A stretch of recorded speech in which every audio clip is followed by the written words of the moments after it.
What if, Tensura, Melting the Eternal Frost author, JackDaWeb on Wattpad. This story depicts an alternate timeline wherein Velzard attends Walpurgis after sensing Veldora's presence. She subsequently meets our protagonist and becomes interested in him after his display at the meeting. After thinking for a bit, she decides to move to Tempest and becomes a close ally of Rimuru. Rimuru and Velzard will sometimes be out of character, OOC, as it is unavoidable for this premise. Rimuru, our protagonist, will be more rational and have an actual spine. Velzard, she will not be as cold and ruthless as her canon counterpart. Since Velzard is missing significant characterization in the early parts of the series, the author decided to write his own interpretation of her personality based on the original light novel. Chapter 33, Poking the Void. Rimuru's Pav. We quickly reached the entrance to Ingrasha, and as we lined up, a wave of nostalgia washed over me. Memories of my many visits to this place surfaced, particularly my time spent here as a teacher for Shizu's students in Class S. Those days were filled with laughter, challenges, and more than a bit of chaos as I guided them through their lessons and watched them grow. I could still picture their eager faces and how they hung on to every word. It was a simpler time. Perhaps, if time allowed, I'd pay them a visit while I was here. Good afternoon, Hinata-san. The lady at the entrance greeted us, her voice warm and familiar. Hinata responded with a slight bow before gesturing toward us. These four are with me, she said, her gaze shifting to our group with a casual familiarity. The lady's eyes landed on us, and I noticed her expression shift. Her eyes widened slightly in surprise as they met mine. I could see the spark of recognition, as she probably remembered my numerous visits in the past. Although identification was usually required to gain access to Ingrasha, my repeated visits had made me a well-known figure among the staff here. I had come and gone enough times, especially during my teaching days, that they'd become quite familiar with me. Her surprise quickly turned into a smile, the formal expression melting into one of cheerful recognition. "Oh, back for another visit, Rimuru Dono?" she asked, her tone light and friendly. I chuckled, shaking my head slightly. "I wouldn't exactly call my trip here a visit," I replied with a hint of humor. I see, she said with an understanding nod. "Well, you're all good to go." She waved us through with a smile, and we nodded gratefully before passing through the gates. The view that greeted us on the other side was as impressive as ever. Ingrasha's sprawling cityscape stretched out before us, a stunning display of architecture and design that combined the aesthetics of an RPG-inspired medieval city with a surprising level of modern sophistication. Narrow cobblestone streets twisted and turned through clusters of buildings, each with a unique style that ranged from humble stone cottages to intricately designed townhouses. Towering structures of polished stone and stained glass stood proudly alongside cozy shops and bustling marketplaces. Vendors called out to passers-by, the air filled with the scent of freshly baked bread and sizzling street food. Tall lanterns lined the streets. The city had a carefully crafted beauty, a testament to Ingrasha's architectural prowess and thoughtful urban planning. In the distance, the massive white castle dominated the skyline, looming over the city like a watchful guardian. Now that we were within the kingdom's walls, its grandeur was even more striking. The towering spires seemed impossibly tall from here, each reaching toward the heavens, their white stone almost glowing against the sky. The castle exuded a powerful presence, its beauty matched only by the authority it represented. Although we'd seen it from afar, standing within its shadow brought a new sense of awe. "Would you guys like to visit Yoshida-san's cafe?" Hinata asked, breaking me from my reverie. At the mention of Yoshida's cafe, I immediately perked up. "Absolutely," I replied without hesitation, a grin spreading across my face. I turned to my companions, catching the eager glint in Shuna's eyes. She looked as thrilled as I was, her smile giving away her excitement. She'd been wanting to try Yoshida's pastries again. There was an inevitable rivalry between them, a friendly competition that had first sparked during the founding festival. I remembered their bake-off vividly. Yoshida's creations were incredible, and seeing someone match Shuna's culinary expertise was impressive. To say their contest had been close would be an understatement, and ever since, Shuna had been curious to try Yoshida's newest creations. The other two, Sue and Testarossa, simply nodded, their expressions calm and composed as they silently agreed to follow wherever I chose to go. We soon reached the entrance of Yoshida's cafe, an inviting little corner shop nestled between two larger buildings. The exterior was warm and charming, with hanging flower baskets spilling vibrant colors over the windows. The windows glowed with a soft, golden light that poured onto the street, drawing in passers-by with its cozy allure. As Hanada swung the doors open, the scent of freshly baked pastries and sweet desserts enveloped us like a warm embrace. The fragrance perfectly blended vanilla, cinnamon, and caramel, with a hint of chocolate lingering in the background. Gentle chimes echoed from above the doorway, announcing our arrival. Inside, the cafe was both rustic and elegant, with wooden beams crisscrossing the ceiling, brick walls lined with jars of preserved fruits, and tables adorned with small, flickering candles. There was a charming clutter of coffee cups, teapots, and plates, each beautifully crafted as if every detail had been carefully selected to give the place its quaint yet refined character. Behind the counter, Yoshida looked up, his face lighting up with recognition as he spotted us. A welcoming grin spread across his face, and he wiped his hands on his apron before greeting us. "It's good to see some familiar faces," he called out, his voice carrying a hearty warmth that filled the room. "We thought we'd stop by before heading to our appointment," I replied, returning his smile. He nodded in acknowledgement, his gaze sweeping over our group with a hint of amusement as if he were already guessing our orders. "What would you guys like?" he asked, leaning casually against the counter. He was clearly at ease in our company. "I'll have the usual," Hanada answered promptly, her tone reflecting the comfort of a well-established routine. I glanced at the menu momentarily, though it was more out of habit than necessity. The truth was, I was here for the experience as much as the food, and Yoshida was known for his surprises. I looked back at him, a playful grin forming. "Surprise us, Yoshida-san," I told him. Yoshida's eyes sparkled with intrigue, and he raised an eyebrow. That'll be difficult, especially with Shuna-san here." His gaze shifted to Shuna, and a mischievous smile appeared on his face. Shuna, who'd been quietly admiring the decor, giggled at the mention of her name. She leaned forward slightly, her tone playful yet laced with a hint of challenge. "I'm sure you've come up with something. Or are you saying you can't surprise me with your work, Yoshida-san?" she asked. Yoshida's confidence flared immediately, and his competitive spirit came alive. The two had developed a friendly rivalry during the founding festival, where their baking skills had gone head-to-head. I remembered the crowds drawn in by the delicious aroma and how they had been torn between Shuna's delicate, artistic desserts and Yoshida's bold, flavorful creations. That rivalry seemed to spark anew as they exchanged looks, neither willing to back down. "Just you wait," he declared, a determined glint in his eyes. "I'll get back at you for what happened at the festival." His tone was light-hearted, but the challenge was clear, and Shuna nodded in satisfaction. The room buzzed with excitement as Yoshida turned toward the kitchen, already assembling ingredients with a practiced hand. Shuna watched him go with a smile, clearly enjoying this game between them, and I couldn't help but chuckle at the display.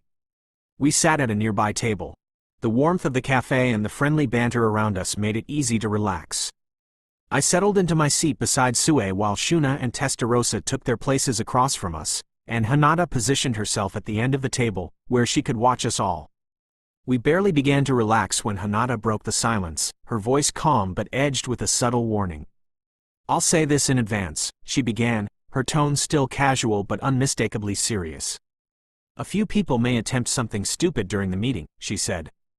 I met her gaze, nodding in acknowledgement before offering a light-hearted shrug. "I'm not too concerned about that," I told her. Hanada raised an eyebrow, her expression faintly exasperated. "I see.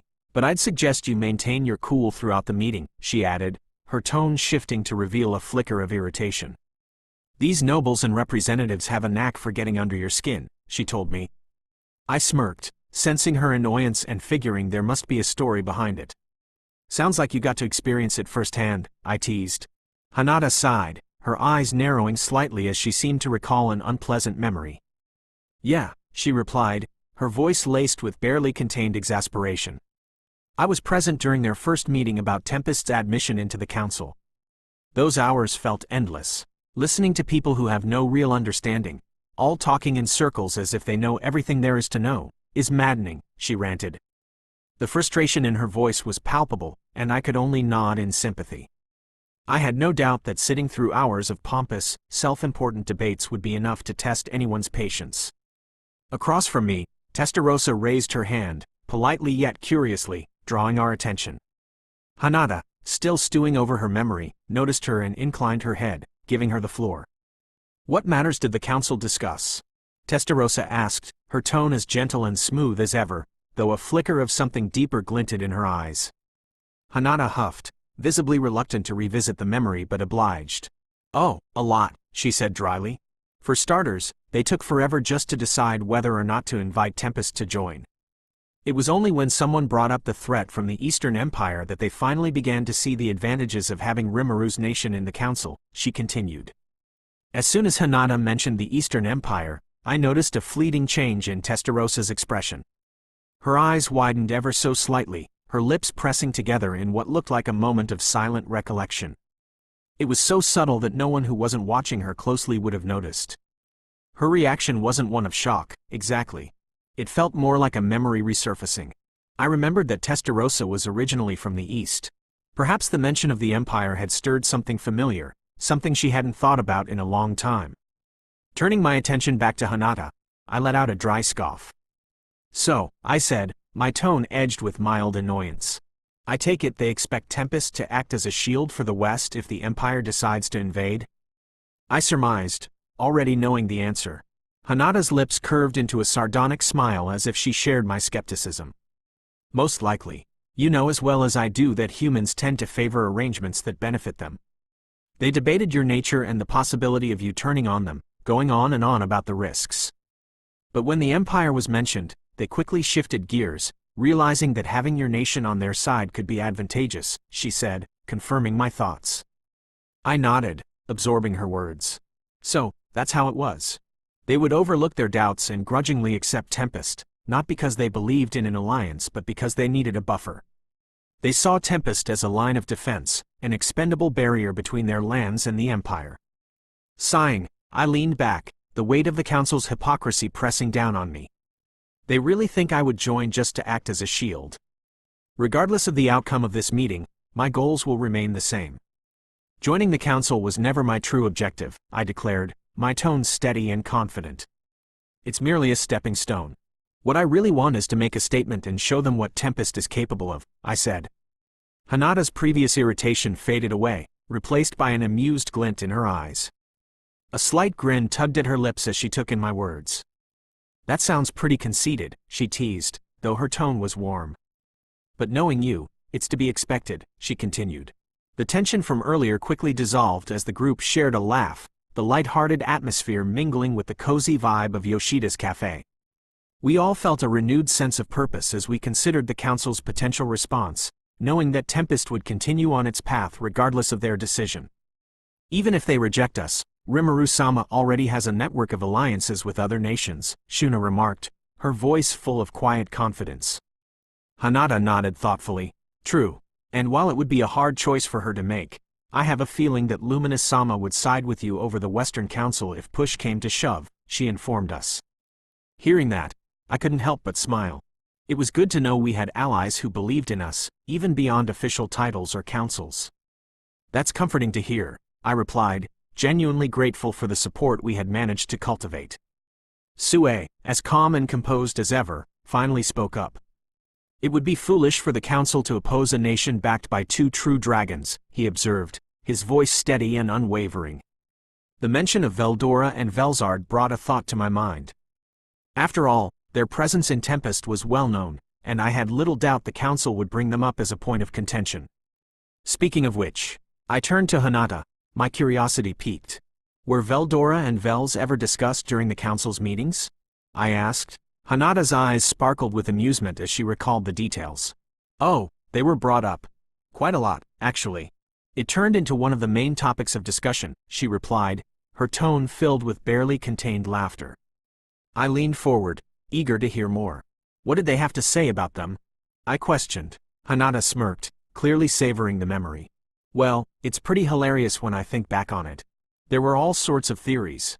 Some members believed you didn't have any real power of your own and were only relying on the strength of the true dragons to hold your position. Others speculated that they had you under their control, that you were little more than their puppet.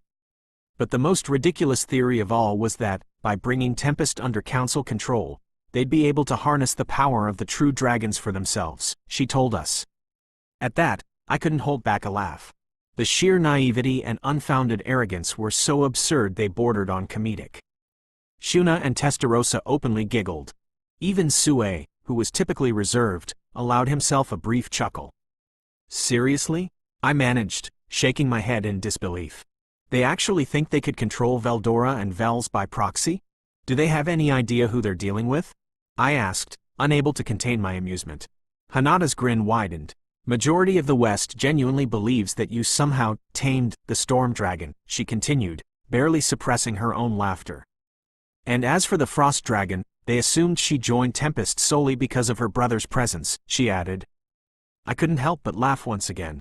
The council's ignorance was almost endearing in its foolishness. The idea that they could tame, or even contain, the true dragons was laughable. Veldora's carefree, destructive nature alone made that notion ridiculous. In fact, they might be forgetting that he's terrorized humanity in the past. Even if he's laying low, they shouldn't let their guard down. I doubt they'd be so confident if they actually had to face the two of them, Testarossa chimed in, delight laced in her tone. Quite the opposite, I think, I replied, still chuckling. The thought brought another round of laughter and a renewed sense of confidence. Whatever the council's delusions, Tempest had no need to rely on their approval. Joining the council was simply a formality, a stepping stone on our path to something greater. Whether they realized that or not made little difference. Third-person POV. After savoring Yoshida's culinary creations, Rimuru and his companions felt thoroughly satisfied and impressed. Yoshida had truly outdone himself, especially with the new desserts he'd crafted. His use of advanced techniques and recipes Rimuru lent him during the festival elevated his skills to a new level. Shuna, in particular, was captivated, even suggesting he'd make an excellent addition to Tempest's culinary scene. With Tempest's access to unique ingredients and technology, Yoshida could become a culinary sensation.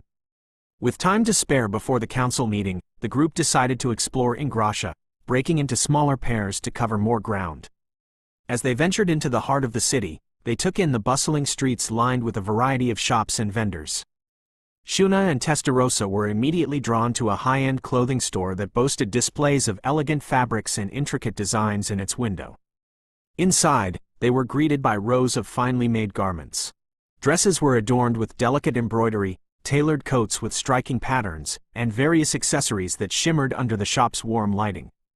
Shuna's eyes sparkled as she sifted through multiple styles, eager to find inspiration. She purchased several pieces, planning to experiment with these new designs back in Tempest, where she could adapt them into her own creations. Testarossa, meanwhile, observed with an analytical gaze, noting which styles would complement her elegance while allowing a subtle sense of power and sophistication. Meanwhile, Hanada and Sue had inspected the city's weaponry and armor shops. Ingrassia was renowned for its craftsmanship, and the variety of weapons on display showcased the kingdom's commitment to quality. Smiths here used advanced forging techniques and rare materials, making their creations coveted even beyond the city walls. Hanada picked up various blades, assessing their balance and craftsmanship. Sue, ever silent, observed with a sharp eye, examining each piece with a practical approach, discerning which ones could serve Tempest's military or be modified for special operations. Rimuru, on the other hand, roamed the streets alone, eyes constantly scanning his surroundings with a thoughtful intensity. As he wandered, he analyzed every detail with an innovator's mindset, mentally cataloging ideas that could be adapted for Tempest. He noted the city's infrastructure, such as the clean, cobblestone streets, drainage systems that prevented flooding despite the crowded avenues, and the layout of public areas, where ample seating and greenery created a pleasant environment for citizens. The buildings themselves intrigued him with their sturdy materials that provided additional support without compromising aesthetics. He was impressed by how seamlessly the kingdom blended advanced construction techniques with a sense of old-world charm. Decorative stone archways framed entrances to civic buildings, while artistic mosaics adorned the walls of public squares. He could picture Tempest adopting similar designs for its public spaces, enhancing their durability and beauty. The city layout was also remarkably efficient, with designated zones for merchants, artisans, and residential areas, reducing congestion and improving productivity. Rimuru made a mental note to consider a more structured zoning approach for Tempest as it continued to expand. As he passed various facilities, he observed the integration of practical amenities, like rest stations and small water fountains, strategically along the main streets. Rimuru thought about how these small touches could contribute to a more comfortable daily experience for Tempest citizens. Observing the seamless public transport system, where carriages moved in an orderly manner along well-defined routes, he began considering similar forms of public transportation for Tempest, imagining a system that would make travel efficient and accessible for all. After a few hours of exploration, the group reconvened outside the Grand Council building. Their spirits were high, each carrying new ideas and insights from their exploration. They exchanged brief looks of encouragement as they gathered at the imposing entrance with its towering pillars. Rimuru's path, the five of us climbed the marble steps, each one echoing faintly in the silence around us. As we neared the massive entrance to the council building, a sense of anticipation tightened the air, a reminder of the formality and scrutiny that awaited us inside. I stole a quick glance at my companions. Each wore a composed expression, ready for whatever awaited us beyond these doors. The guards, silent and stern, swung open the grand doors without a word, allowing us entrance. I exhaled, letting a last sigh escape before stepping forward. As soon as I crossed the threshold, a wave of noise hit me. It was a steady murmur of conversation. Nobles and representatives clustered just meters from the entrance, some talking over each other, each voice infused with a self-important tone. It was a chaotic blend of discussions that likely held more weight in the minds of these people than in reality. I scanned the room, taking in the scene. Various counselors, seated around an elevated table, observed the commotion below with disinterested gazes as if they were mildly amused by the trivial bickering yet entirely detached from it. With just a glance, two unfortunate truths became glaringly obvious. First, the supposed equal footing of these council members was nothing more than a thin veneer. In theory, every representative here had an equal voice, but in reality, influence flowed disproportionately to those from the most powerful nations. Their opinions, I could tell, held more weight, their voices cutting through the noise with authority that the others couldn't hope to command. It was disappointing, yet hardly surprising, to witness how power tipped the scales even in an environment meant to serve as a fair and diplomatic ground. Second, I could see that each counselor harbored their own agenda, a complex tangle of motives wrapped in false smiles and carefully crafted words. Some of the weaker nations' representatives looked tense, casting nervous glances my way as though they were calculating how best to appeal to me for protection. I could already picture the pleasantries they would force out, compliments that would drip with insincerity but desperately aimed to sweet-talk Tempest into serving their interests. Conversely, those from the more influential nations sat with an air of confidence, their expressions a mix of pride and entitlement. They would no doubt waste no time flaunting their authority, likely attempting to pressure or intimidate me into concessions for Tempest's admission. Each demand would likely be phrased in diplomatic language, masking the greed and expectation of compliance beneath thin layers of etiquette. All this, and I had yet to speak to a single counselor. But their intentions were as plain as day, and in that moment, I felt a surge of distaste for the ugliness of human nature laid bare before me. The greed, arrogance, and desperation mingled together like a foul cocktail. I let a warm, welcoming smile take over my face as I stepped toward the group, careful to mask my true thoughts. Rimuru-sama, it's an honor to meet you once again. One of the nobles greeted me, his tone respectful but with a hint of something I couldn't quite place. The rest of the group turned at his words, and several hurried over as though they'd been waiting for the chance to speak with me. Indeed, Rimuru-sama, another chimed in, his enthusiasm almost overbearing. I was truly blessed to have been invited to the founding festival, he continued. The festival was delightful, added a woman with a bright smile. It was such a memorable experience, she praised. The music performances were a revelation, another remarked, nodding as if struck by nostalgia. The fighting tournament was thrilling. I'd never felt such excitement in my life, said yet another, his eyes shining at the memory. And rest assured, when the council meets, we'll certainly vouch to keep friendly relations with Tempest, the first noble added, his companions nodding in eager agreement. Their flurry of praise, while flattering, was precisely what I'd expected. The founding festival had clearly left an impression, which sparked a bit of pride within me, but discerning the genuine compliments from the ones aimed at currying favor was tricky. Still, I kept my expression open and friendly, nodding as I took in each compliment, whether forced or sincere. "That's very reassuring," I replied with a thankful tone. "I'm glad the festival left such an impression," I said. Their smiles widened as I continued. "Tempest has more events planned in the future. If you enjoyed the festival, feel free to join us for the next ones." "We'd be happy to have you," I told them. "We'd be more than glad, Rimuru-sama," one of them responded eagerly. The others nodded enthusiastically, expressions bright with the possibilities.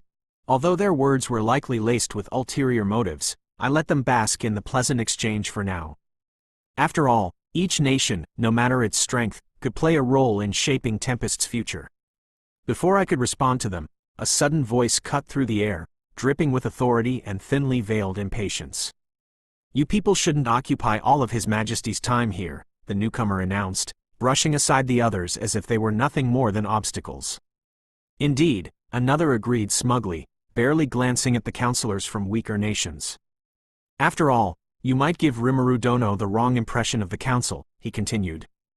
I turned to see two figures approaching, each wearing an air of superiority so heavy it bordered on entitlement. The subtle sneer in their expressions was unmistakable, and the others I had been speaking with moments ago took an immediate step back, visibly uncomfortable. The shift in the atmosphere was as clear as day, with tension thickening as the newcomers asserted their presence. It was apparent these were the so-called representatives of the more influential nations. "Great. Dealing with them will be a nightmare. You'll never have constructive conversations with people like them, Rimuru Dono." A third voice chimed in, echoing the arrogance of the other two. Even their choice of honorific differed. They chose the more formal yet less deferential suffix, a subtle reminder of their perception of their own authority. It was a display of superiority thinly veiled as respect, and maintaining a friendly front felt more challenging by the second. "I'll keep that in mind," I replied with a polite but noticeably less enthusiastic tone. The first noble stepped forward, his smirk barely concealed as he started. "While we're on the subject, I must say your nation has been producing some rather exciting developments, Rimuru Dono," he said. I tilted my head slightly, feigning ignorance. "Oh, what might you be referring to?" I asked. "Come now, surely you jest, Rimuru Dono." His laugh was shallow, his voice oozing with a forced charm that only deepened my irritation. "For starters, my nation would be quite enthusiastic about participating in the Magitrain project," he told me. "Ah," I replied, my tone mild. "The Magitrain is still far from viable, though. The infrastructure needed to support it doesn't yet exist," I informed him. "That's hardly a concern," the second noble replied dismissively. "My nation would be more than happy to assist with trivial matters like infrastructure," he added. My stomach twisted with annoyance as the third noble chimed in. "Speaking of collaboration, I'd like to discuss Tempest's fine equipment. We'd be delighted to purchase your products in bulk," he declared. These three could barely stick to one topic for more than a moment, each jumping from project to project with a cavalier confidence that grated at my patience. We hadn't even begun the actual meeting, and already, I could feel my tolerance dwindling. "I'll be sure to consider all of your suggestions," I replied cheerfully, fully aware I had no intention of committing to any of their demands. "Rest assured, I'll definitely look into it," I continued. They all nodded, visibly pleased with themselves, while I fought to keep my polite smile from slipping. "It'll be a pleasure doing business with you, Rimuru Dono," the first one said, inclining his head slightly as they excused themselves. Once they turned and returned to their seats, I let out a soft sigh, steeling myself for what was to come. If this were only the beginning, I'd have to brace myself for far more of their self-centered demands. Shuna walked over to my side, leaning in close. I could sense her suppressed amusement even before she whispered. "It's good you didn't bring Benimaru Ni to this meeting," she murmured, casting a quick glance toward the still hovering nobles. I chuckled softly, keeping my voice low to match hers. "Yeah, I'm not sure he could have held back. The whole city might have been burnt to ashes if he were here," I replied.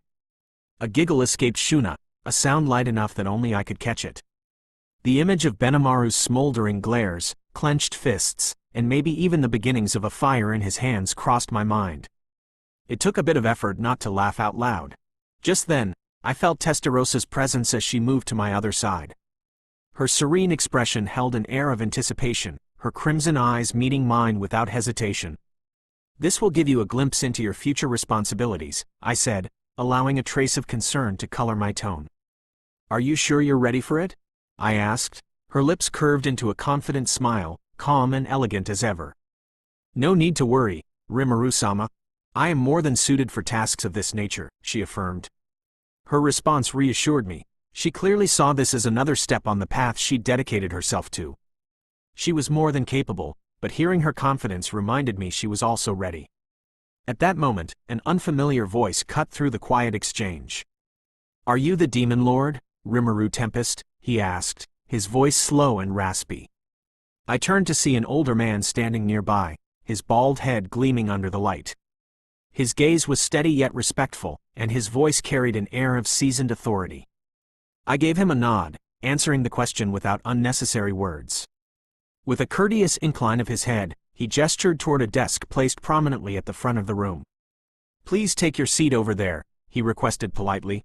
It was clearly positioned to ensure that every council member would have an unobstructed view of me. With Tempest under such close scrutiny today, it was only natural. And if they wanted to size me up, they'd have every opportunity. I walked toward my designated spot, my companions following closely behind. Shuna, Sue, and Testarossa took place nearby, exuding a calm, composed presence. Hanada, meanwhile, settled into her own seat off to the side, her role here unofficial but unmistakable as she watched over the proceedings. Once the man who had directed me was seated, a collective shift seemed to ripple through the room. The council members leaned forward, postures adjusted, and every eye turned toward me. The idle murmurs ceased, leaving an expectant silence that filled the space. Clearing his throat, the older man straightened, his eyes passing over the group. "Now then," he began, his voice loud enough to command the attention of every counselor in the room. "Let us commence this council session. The topic for today is Tempest's potential admission into the council." Flash forward to a few hours later. Hanada's Pav. I've never been a fan of long, drawn-out meetings, especially political ones. But today's session was worse than usual. Far worse. More than once, I caught myself nearly nodding off, blinking back the urge to zone out as the hours dragged by. Yet I forced myself to stay alert, noting the key demands and expectations they laid out for Rimuru. First, they expected his nation to adhere to international laws. Fair enough. Any coalition of countries has rules for a reason. Still, the way they framed it made it sound as though they were expecting Tempest to be the exception to this requirement. It grated on me, but it was mild compared to what followed. Then came the second request, if it could even be called that. They wanted access to Tempest's economic success. It was hardly a request, and the moment it was brought up, I felt a flicker of disbelief and irritation. Rimuru's face mirrored my sentiments, subtly but noticeably. To them, Tempest was a gold mine. Its advanced technology fueled its prosperity, and giving these people free access would practically open the door to theft. Of course, they didn't frame it that way.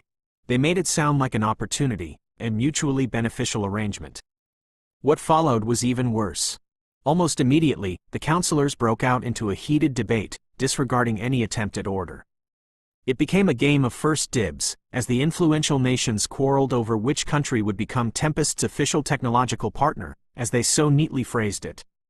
The noise grew louder as voices clashed, each arguing for their own supposed merit, their hands gesturing wildly, some red-faced with insistence. I clenched my fists under the table throughout the entire delivery of their demands. And the most insufferable part? Their tone. They discussed Rimuru and his nation as if Tempest's admission was their given right, a matter of how best to use it. The arrogance was almost nauseating. It was as if Tempest were merely a pawn on their chessboard. By the end, I caught myself feeling sympathy for the chairman. The poor man was the only one here who actually had a head on his shoulders, trying to rein in the chaos and maintain some semblance of decorum. But the counselors? They'd shown their true colors. They didn't even bother to hide their selfish intentions as their greed laid bare in front of Rimuru himself. The once organized council chamber had devolved into a cacophony of demands and bickering. The final demand was for Tempest to provide military power to the West. They framed it as a request to help keep the Eastern Empire in check, and I had mentioned to Rimuru earlier that this was likely their primary angle. Although heavy-handed, I could see some strategic benefits here, and Rimuru's thoughtful expression showed he was at least considering it. It's no exaggeration to say that Tempest's military power is unrivaled in the West. Dozens of individuals within the country possess strength enough to lay waste to entire nations on their own. Rimuru's strongest subordinates alone would be challenging enough for me to handle, much as I dislike admitting it. And that's not even factoring in the presence of 2 true dragons. Having Veldora in their ranks was enough to make Tempest a formidable powerhouse that commanded respect. But that balance tipped even further when Velzard publicly declared her allegiance to Tempest. I can still remember the impact of her speech, the awe and fear it inspired in those who watched. Her presence solidified Tempest as more than a new contender. It became a rising colossus. And, of course, there's Rimuru himself. His power is more than just impressive. It's terrifying. Standing toe-to-toe with a true dragon isn't something many can do and live to tell the tale. Yet he managed to go blow for blow with the storm dragon, even defeating him. Rimuru's strength, coupled with the loyalty of his subordinates and the presence of 2 true dragons, places Tempest leagues above the other nations. If he were to spread his forces across the West, the Council's dynamics would change dramatically. In no time, Tempest would go from a newcomer in the Council to its most influential member. Every nation here would be looking to Tempest for protection and favor. It's clear to me why they're pushing this demand so hard. They know that having Tempest's forces stationed throughout the West would guarantee Rimuru's sway over their politics. After the 3 requests were presented, Rimuru's white-haired attendant, Testarossa, smoothly handed a document to the chairman. It was a comprehensive record of everything discussed up to this point. Despite their apparent attempt to fluster Rimuru with an overwhelming list of demands, I knew that wouldn't work on someone like him. His ability to process information at breakneck speed made any amount of detail trivial. As the nobles presented each demand, Rimuru quietly jotted down notes at an almost absurdly fast pace. Watching him, I couldn't help but be amused. His hand moved in a blur, faster than any quill should logically be able to write, almost as if someone had sped up a video. Yet despite the speed, every stroke of ink was flawless. Even more hilarious, he'd taken it upon himself to correct any misstatements or contradictions from the counselors, marking his notes with sharp red ink. It was impressive, too, that his corrections were both subtle and diplomatic, as if merely tidying up the details without outright calling them out. Once he'd outlined his counteroffers, Rimuru gave them ample time to deliberate. As the counselors huddled to analyze and debate his suggestions, a 3-hour break was announced to allow for further discussion. Taking advantage of the lull, I slipped out to find a quiet corner to catch a quick nap, grateful for the break before this meeting resumed its marathon run. With the council reconvened, I returned to my seat after waking up from my nap, glancing briefly at the chairman. His demeanor, usually polished and calm, now seemed strained. The bags under his eyes and the resigned slump of his shoulders betrayed his exhaustion. I couldn't blame him.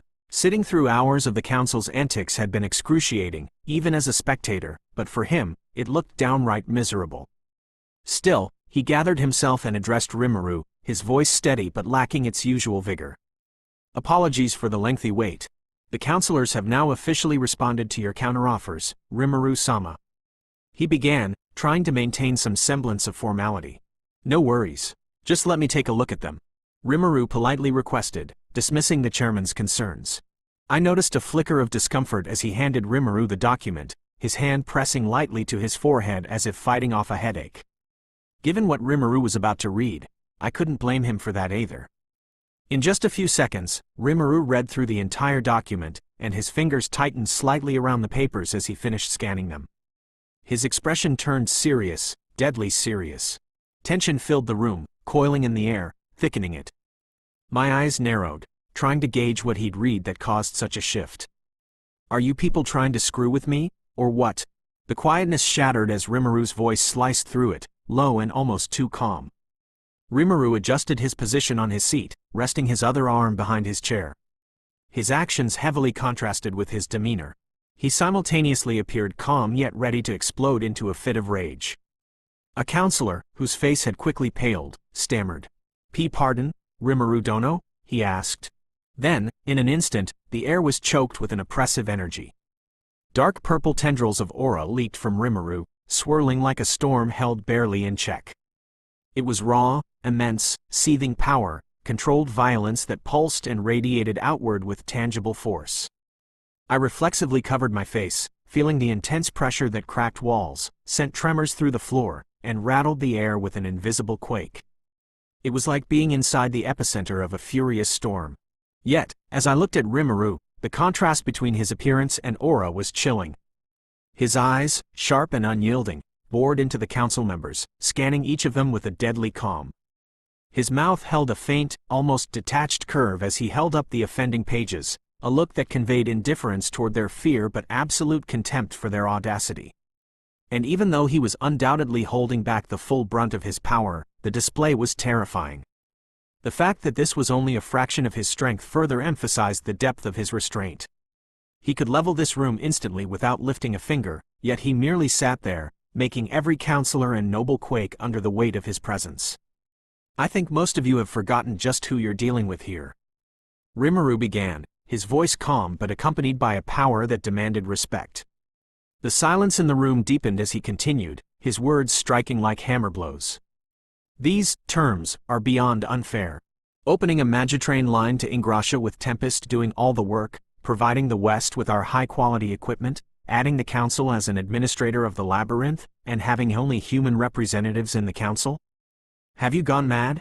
His voice was smooth but cutting, each word sending a chill through the air as he listed the council's demands, each more unreasonable than the last.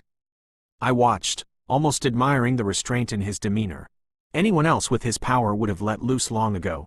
Yet even now, he held his rage in check, allowing only a sliver of his true strength to seep into the room. But the aura was strong enough to keep the nobles trembling in their seats, eyes wide and breaths shallow. Rimuru's aura stabilized as he continued, though the vibrations of its power persisted in the air, shaking the walls and the confidence of everyone in attendance.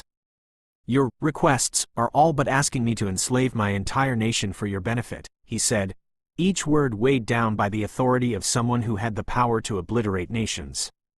No one dared to respond. Some nobles looked like they wanted to object, but the words caught in their throats.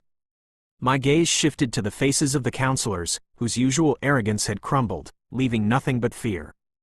A few even looked to the floor as if hoping to disappear under the weight of his gaze. Rimuru leaned forward, his tone gaining a colder edge as he continued. Let me make one thing very clear. He began, his words drawing the room's attention like a lodestone. I have no need to join this council. You might have thought you could goad me into fulfilling your ridiculous demands by dangling the promise of admission, thinking I desperately needed it. Unfortunately, that is not the case, he informed them. As he spoke, a shadow of disappointment began to slip into his voice, dulling the hard edge of anger that had colored his words moments before. Tempest's admission might make my goals a bit easier to reach. But that's it. I know you're in over your heads, but for goodness sake, know your places. His tone softened, and he shook his head, the last of his aura fading as he looked around the room with a mixture of pity and irritation. The silence that followed was thick and heavy. Counselors who had nearly fainted under Rimuru's intense presence struggled to catch their breath, exchanging uneasy glances as they tried to understand what had just happened. I noticed Rimuru's gaze flickering with something akin to curiosity, as if he were seeing them in a new light. Then, without a word, he raised his hand and snapped his fingers. The sound echoed through the hall, and I felt a subtle shift in the atmosphere. Almost instantly, murmurs erupted among the counselors. Some of them blinked as if waking from a dream, and confusion flashed across their faces. "Well, you idiots!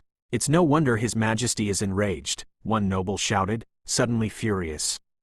"Who put those demands in without our knowledge?" another questioned, his confusion quickly turning to outrage. The room buzzed with chaotic questions and accusations, each counselor trying to make sense of the impossible terms that had been presented. After seeing their genuine confusion, Rimuru's stern expression softened, and he let out a small sigh. I got to my feet and walked over to him, my curiosity piqued. "What just happened?" I asked quietly. Rimuru turned to me, his expression back to his usual, easygoing self. It took me a while to catch on, but there was a kind of spiritual interference. Something that gave them tunnel vision, probably distorting their intentions. Releasing my aura disrupted it, he explained. A slight grin crept onto my face. "I thought you'd lost your cool for a moment there," I joked. He chuckled at that, shaking his head. "Partially, maybe," he admitted with a shrug. "I was getting pretty irritated, but reading their demands and figuring out the interference just happened to line up," he elaborated, and I nodded in understanding. Just as the tension in the room had finally started to ease, a new wave of disturbance rippled through the council chamber. Faint, rhythmic stomping grew louder by the second, each step echoing ominously down the corridor outside. Rimuru, along with his subordinates, turned toward the door, keenly aware of the approaching commotion. Then, without warning, the heavy door was flung open with such force that it ripped from its hinges, crashing against the wall as splinters flew. All eyes fell upon the figure in the doorway, who was none other than Reiner, the head of Ingrasha's Night Corps. Behind him stood Prince Elric, his eyes full of defiance, and a ragtag group of adventurers, ones I vaguely recognized as dungeon delvers from the founding festival. They had all barged in, clearly without a second thought. Sigh. I'd warned these two not to barge in like reckless fools. Idiots. The council members exchanged confused and alarmed looks, and their tension rekindled as whispers filled the room. The chairman, usually composed and formal, stammered as he struggled to comprehend the unexpected intrusion. His face was a mixture of surprise and indignation. Reiner Dono? What are you doing here? He exclaimed, his voice wavering between confusion and exasperation. Reiner didn't even bother with a formal reply. He sneered dismissively, his tone dripping with arrogance. Shut it, geezer. This ain't any of your business, he shot back. The blatant disrespect left the council reeling, but Reiner ignored them, his attention solely fixed on Rimuru. His eyes narrowed as he scanned the room, settling on Rimuru with the focused gaze of a predator stalking its prey. Or that's probably what he was going for. The fierce glint in his eyes might have intimidated a lesser person, but it came off as a desperate attempt at bravado against someone vastly out of his league. He strode to the center of the room with bold, calculated steps, stopping a few paces from Rimuru's desk, disregarding every council member present. Rimuru, for his part, remained utterly unbothered. His calm demeanor was in stark contrast to the commotion around him, and the flicker of mild annoyance in his expression was the only indication he even acknowledged Reiner's presence. I couldn't help but sigh again. This was pure idiocy. Elric and Reiner had let their bravado get the best of them. You're in for a world of hurt, dumbasses.